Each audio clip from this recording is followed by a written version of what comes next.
Hey, good afternoon, guys. How you guys doing? This is your boy Amari. I'm here at Urban Action Showcase. Wow, this is amazing. But what makes my time here even better, I'm sitting next to a legendary man that's been working in comics for a very long time. And I've asked the man to take time out of his schedule just to spend time with you guys so you guys can get to know him, love him, support him, most importantly, buy from him. Because, you know, this man is a trailblazer and he deserves to be treated as such. I'm sitting next to the Titanic, the one and only Keith Williams. How you doing, Keith Williams? Hi, thank you. Yeah, doing fine. Great. Having a good time. I'm having a wonderful time, Keith. First, I want to say thank you so much for coming on my television program and spending time with my audience. Oh, sure. Thank you. Thank you very much for asking. More important, thank you for being here. Not only that, being here at Urban Action Showcase. You are truly a blessing, man. Thank you. Thank you so much. I want to know, how did you get involved with comics and art? Please tell us a little bit about your origin story. Well, I started loving comic books when my grandmother used to give me a comic book every time she came to visit. My first comic book was a Batman book that I remember. It had Batman and Robin on the cover, and the hotline phone had some cobwebs over it, and that was the first comic book that I actually had in my house. After that, she gave me comic books every week that she came over, and I just fell in love with comics. Your grandmother is amazing. Yes. That's a super grandmother. Yes, I have to say yes. Yes, absolutely. She was fantastic. My grandmother, you know what she was trying to do to me? Stuff me fat. Well, okay. Every grandmother has their way of doing things. It's okay. They love you no matter what. Well, your grandmother gave you one of the greatest loves ever. She helped inspire you to love comic books. That's great. So, what was it like for you to draw your first comic book assignment? It was incredible. It was one of the things that you would want to do for free. Actually, but not really. But you know, you would think that way. But it was absolutely incredible. I'm trying to remember exactly which one it was. It might have been Marvel Age that I worked on at Marvel at the time with Jim Sulcrup. I did a small, maybe 5-page story in there. I think Jim Fry might have been the penciler on it. So what is your primary function when it comes to creating a comic book? Are you a penciler or an inker? I'm an inker. I was basically an inker for over 30 years. Inked started out as a background inker for people like Mike Esposito for Marvel Team Up that involved Spider-Man. Worked for Joe Sinnott. He's a fantastic inker also. Learned a lot from him on the Avengers for about a year or two, and just kept going from there to the point that I finally got my own book. First book was, I believe, Sectors. Oh, I know Sectors. Let me tell you something. I actually met the creator of Sectors, one of the co-creators. There goes Michael Jai White. Oh, yeah. Yeah, I met the co-creator of Sectors at RetroCon. And I was telling him he needed to draw a comic book. He was like, no, but I would definitely, because he said he's going to bring back the property. Oh, really? They're going to try. So what I'm going to do is that after this show is over, I'm going to contact Tim. He worked for Jim Henson's shop. I'm going to say, hey, call up Keith Williams. You know, let him know. You want to do some, you need some Sectors comic book artwork? Talk to him. Hey. Love to do it, man. I'm going to make that connection happen for you. I like that. I can't promise to work, but I'm going to make sure that you're number one, you're top of the list. Well, number one. Thank you so much. Yeah, absolutely. I'd go for it. Yeah, because I enjoyed Sectors when it was a cartoon, but I didn't know it was a comic. Oh, yeah. It was a comic for a bunch of issues. I worked on it. I believe with the pencil was Steve Geiger, who did the artwork on that, and it was absolutely incredible. And had a great time working on it. This time we're going to make sure you're the penciler and the inker. Well, thank you. Thank you. I'm honored. We're going to make that stuff happen. So I see you have some amazing goodies here. Is there anything you want to show for the audience? Oh gosh, well, yeah, sure, why not? Actually, I can show you these things here. Oh god, I don't know if.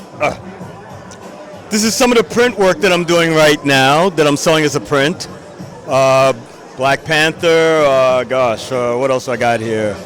Oh yeah, Ladybug. Things like this that I'm selling at this con right now. And I have a whole load of other things too. It's just that this is so heavy.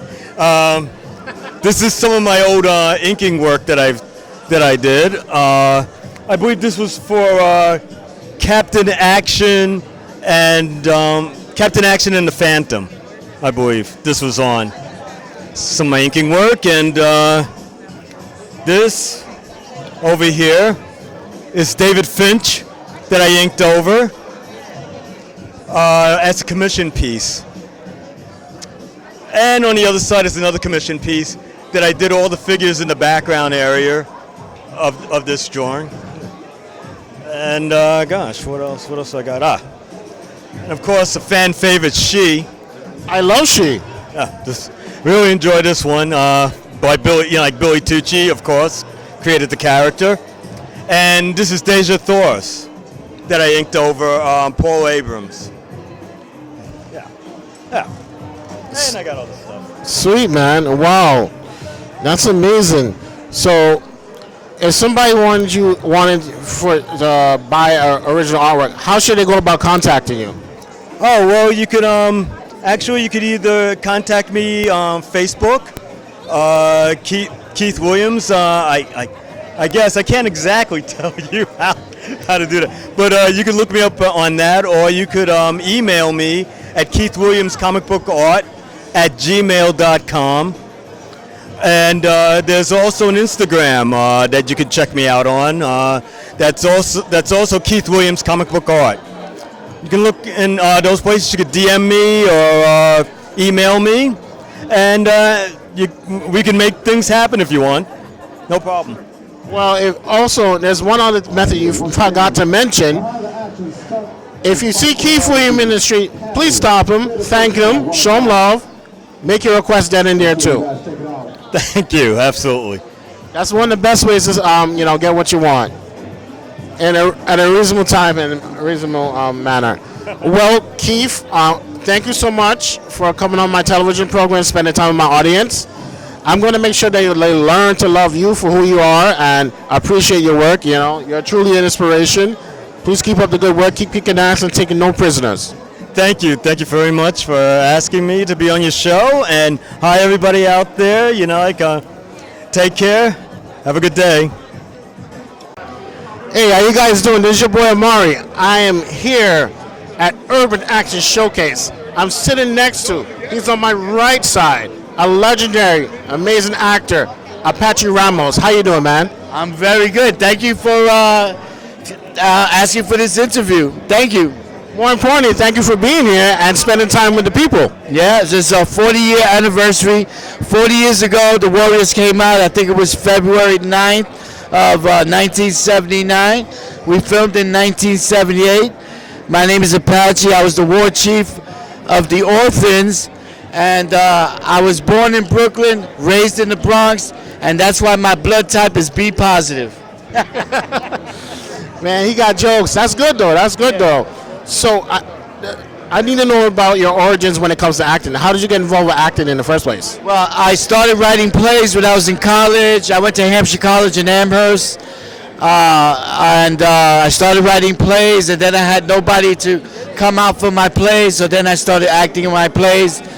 And then when I graduated in 1976, the bicentennial, I came back home to New York, and I auditioned. I worked a lot of. I worked for the Nation of Islam's film, not film, but plays called Mahakim Theater. I played a guy named Aesop, in reference to Attica. Was written by Saladin Shakur. I did a bunch of acting gigs, and nothing really happened. And one day, one of my old roommates, Arthur Baker, said, "You want to go in the record business?" Next thing I know, I was picking and packing records in Long Island City. And then we started a record label called Streetwise Records. And that's where a guy named Maurice Starr came with a demo tape for these young kids from the projects in Roxbury, Mass. And you might have heard of them. They're called New Edition. Whoa! I want to know about Apache Ramos, the actor. As for a New Edition, I know the New Edition story. You guys are amazing. I was envious of you in '91 because all the girls in my school wanted to go out with you, and they told us kids and other guys in school that we're chopped liver. But back to the Apache Ramos story. Right. I started out as a child. And here I am 40 years later. Like I said, we filmed in 1978 and came out in 79. And when it first came out, there's no way I thought it would be this big.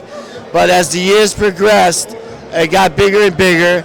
And then the video game came out, and we got a whole new generation.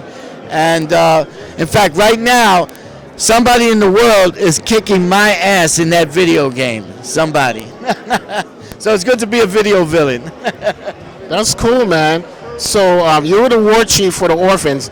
What's the responsibility of the war chief? Well, the war chief, sets up all the plans that the leader sets up, and I make sure everything's together. I don't really know. I wasn't never in gangs, but I played a gang member, which was really cool because my daughter had a tough time dating when the Warriors came out because everybody thought I was really a gang member. But I'm from the Bronx. I'm a retired social worker for the city of New York. I used to work on 138th Street and the Ryder Job Center. People knew me as Mr. Ramos. That guy was in the Warriors. In fact, I speak English, Spanish, and Macedonian. Macedonian is his own language. But yeah, I'm a retired social worker. I currently have 2 projects on Amazon Prime. One of them is called Vamp Bikers. Eric Rivas, Eric, come here. Well, never mind, he's busy. But anyways, I'm in on Vamp Bikers, and that's on Amazon Prime. But I'm most proud of High and Tight, which is a Bronx ghetto film, and it's on Amazon Prime. It's a 15-minute. We won a lot of awards. Has nothing to do with drugs. I play a barber whose son was murdered. Check it out. Nice, man, nice.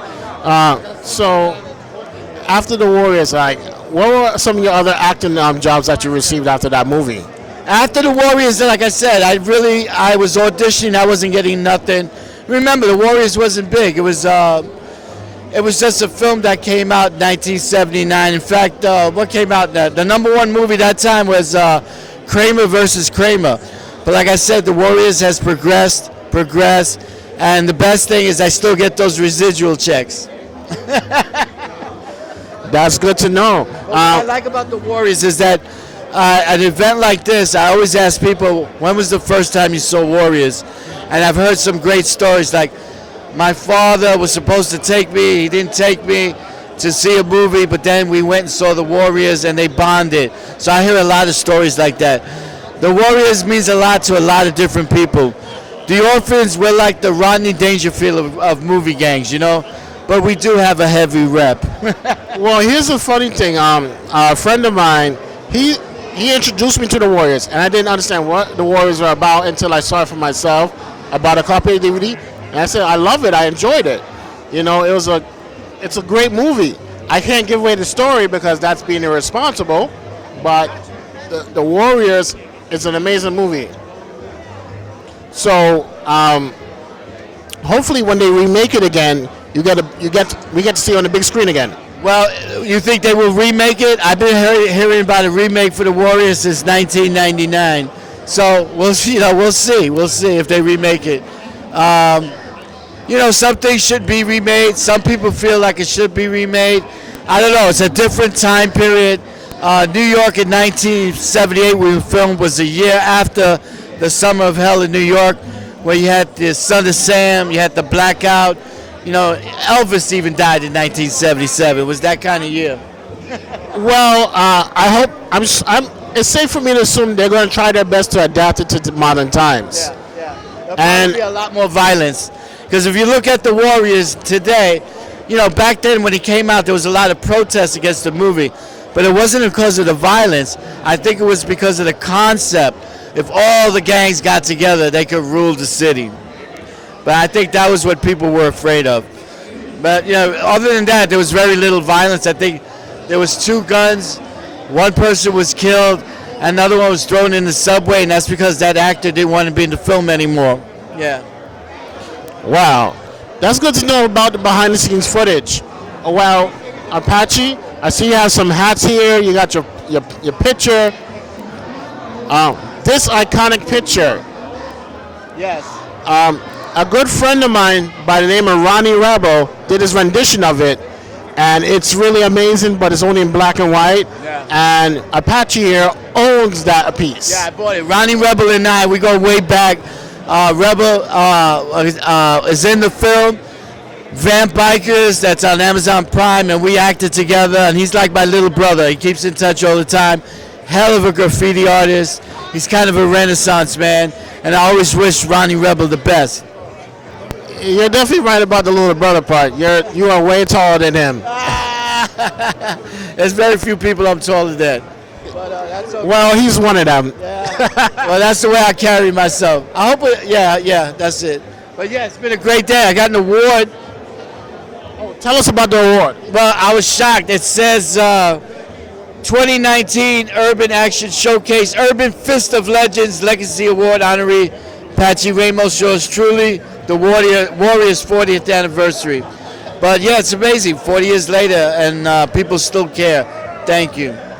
Not only care, they appreciate the movie for what it's done for pop culture in New York City. Yeah, a lot of lines. I remember when Shaq won the NBA title with the Lakers, and he goes, "Can you dig it? Can you dig it?" It's a lot of lines. Like my line, "We're gonna rain on you Warriors," was a line, an improv line I did while we were waiting for the car to blow up when Swan throws the Molotov cocktail at me. Yeah, that was rude. Well, Apache, I have to say this, man. Thank you so much for spending time with my audience. That's it. My director thanks you. I thank you. My audience thanks you. Ronnie Rebel, thank you for making this interview happen. Without you, it wasn't going to go down. Period. Please remember, High and Tight on Amazon Prime. I'm pretty proud of it. And the Vamp Bikers trilogy. And as always, you got nothing to do, watch the Warriors. But one question I always have for the Warriors: why didn't they take a cab? It's safe to say the Warriors didn't have any money. Everyone of them was I broke. think the fare was like 25 cents back then, yeah. Thank you, guys. Appreciate it. Thank you. That's a wrap. Thanks for watching, guys. Until next time. One more thing before I leave. Omari, you are now forevermore an honorary orphan. I don't know if you want it because we're like the Rodney Dangerfield of movie gangs, but you are now an honorary orphan because I'm the oldest living orphan. I'll be 66 on Christmas Eve. All right. God willing. Apache, thank you so much for making me an honorary member of the Orphans. I will wear the title and responsibility with great honor. There you go. Thank you so much. Plus, we needed a big guy like you. All right. Well, thank you for everything, Apache. Have a great day. Stay blessed. Yeah. We'll see you guys later. That's a wrap. Hey, how you guys doing? I'm sorry. Hey, how you guys doing? Konnichiwa, genki desu, minasan, genki desu ka? Right now, I'm sitting next to a legendary martial artist. You may not recognize him immediately until I tell you his name, but he's well known for kicking ass, taking no prisoners. He's also a professional fighter. I don't know he's retired yet, but I'm so glad that I finally got to meet him because I've been watching his movies for many years on HBO, Cinemax and Showtime, all the Showtimes. I'm sitting next to the legendary, one of the baddest motherfucking dragons on the planet, Don the Dragon Wilson. How you doing? I'm doing very good, and thanks for the big build-up. I appreciate it. My last fight was 2002, so basically I'm an actor now, but I did fight for 28 years, so I guess you can say I was a kickboxer who became an actor. Okay, that's great. So I want to know a little bit about your origin story. How did you get involved with the martial arts?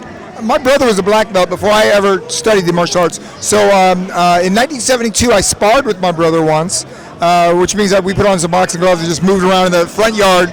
And since he was a black belt already and he knew how to kick, he kind of made a believer out of me. And I knew martial arts worked, so I wanted to learn it. So I started studying it when I was in the Coast Guard Academy in '72. And then when I got out of the academy, I went back to Florida and I studied Kung Fu for my brother. So I'm a Kung Fu black belt, and I started fighting in kickboxing in '74. And I fought professionally from '74 to 2002. Wow, that's an amazing record, man. Yeah, 28 years as a kickboxer. Damn, that's commitment, man. You do better than me. I studied karate on and off. So how did you make the transition from beating the shit out of people to working in films? See, I used to knock guys out, and I fake like I'm knocking guys out.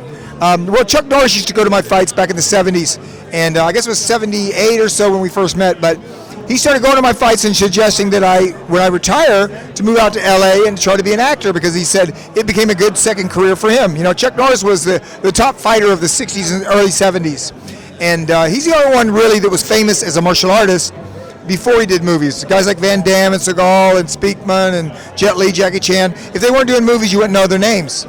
But Chuck Norris was famous as a fighter before he did movies, and I was famous as a kickboxer before I did movies. That's cool, man. I didn't know that bit of information, because there's a lot of information going on the internet about Chuck Norris, where he's well known for many different things. That's good to know, because I know Chuck has a history practicing Taekwondo in the military. Tang Sudo. I'm sorry, Tang Sudo. It doesn't mean a lot to us, but I bet you the Taekwondo and Tang Sido guys don't like it when you mix it up. They're both Korean style, so. Oh, of course, I know. But there's another Korean style most people don't know about. It's called Takyan. Oh, no, I don't. I'm not familiar with it. Yep. Yeah, I was told it's only for sparring or practice or training, and that's it. So I know Tang Sudo, Hapkido, Taekwondo, Takyan, that's about it. So you transitioned into acting. What was it like to work on your first film? It was pretty tough, because I went from basically no work in film to starring in a movie. So it's not like I had a slow build up. It would be like if you started your first day in martial arts class and the next day you had to fight a world title fight. How prepared would you be? Not very much. And I was not well prepared for my first starring role. But I did the best I could, and the director was great. Terry Winkless was his name. Roger Corman produced it, a very famous director in Hollywood. And it made money, a lot of money, actually. It was the top 100 grossing theatrical releases for independent films of all time. Top 100. What's the name of the movie? Blood Fist. And MGM released it. Nice. Since I know you're an actor too, have you directed and produced your own films? I do not direct, produce, or write, and I don't want those jobs. There are plenty of talented people who could direct and produce in Hollywood, and I like concentrating on just the acting. I'm improving it. I believe I am improving my performance, and I think that's enough for me. Okay, because I noticed there was something online that was called The Martial Arts Kid. You're a part of that production? Well, I co-produced probably 17 or 18 films, but when I mean produce, I mean put the money up. I don't put the dragon money up. I just give the creative controls.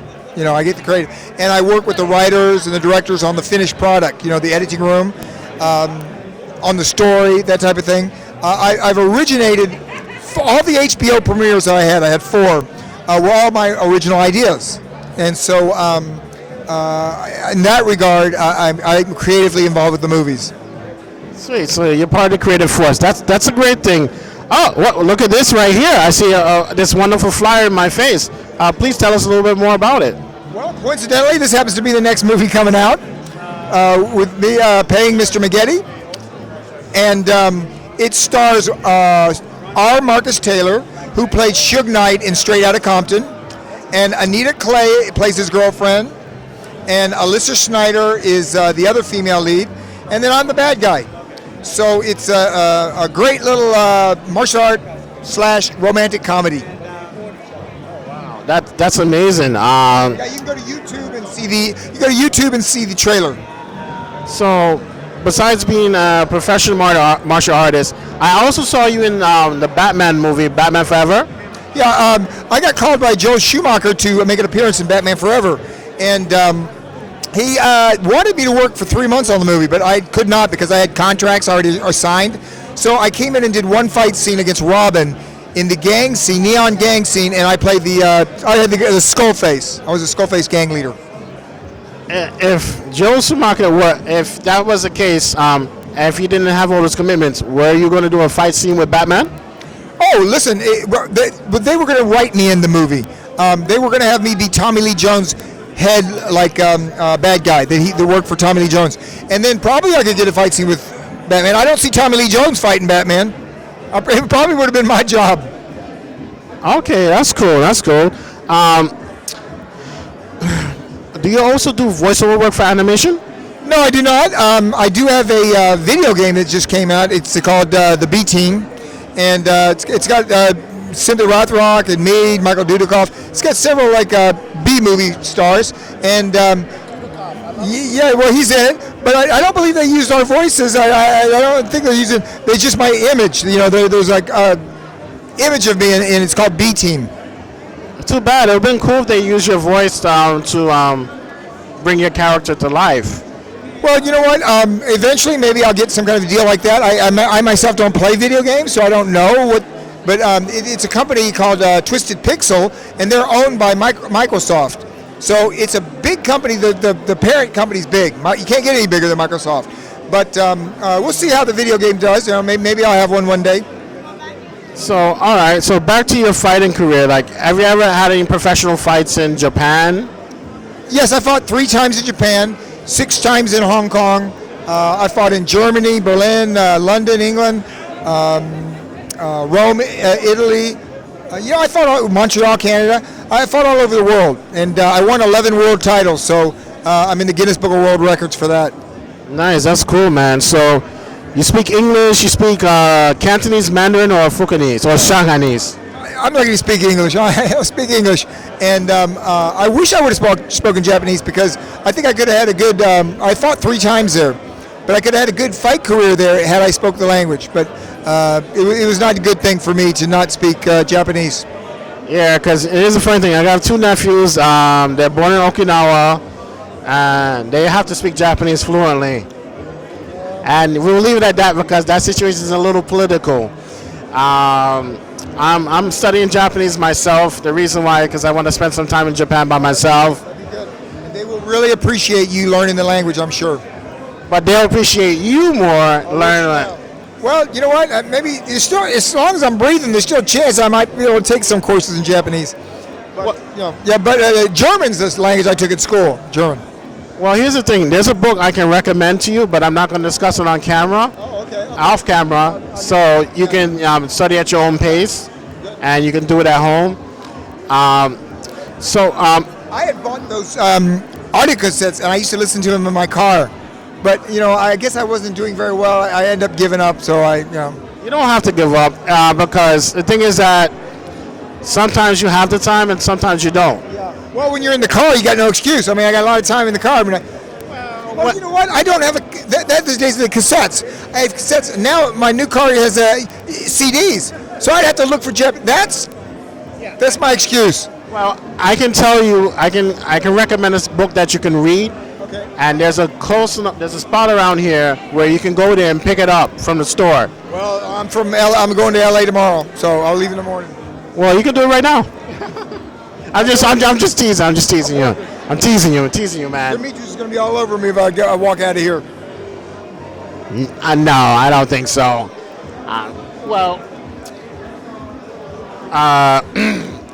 Don, thank you so much for spending time with me. Thank you so much for spending time with my audience.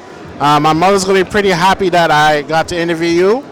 And, you're like her second favorite Japanese guy. You don't know how much I love hearing that because the producers in Hollywood say whenever I have a theme that like women viewers might be interested in, they say, "Oh, women don't watch your movies. They forget that. We don't need a strong female lead. We don't need this. Women don't watch them. It's just guys. They just make the movies for guys." So his mother watches my movies. I got one female fan. You have more than one female fan. Believe me, you do. See, you're my mother's second favorite Japanese guy. Actually, her number 1 guy is Henry, I forgot his name. He stars in a lot of movies. He used to work with Sonny Chiba a lot. Oh, okay.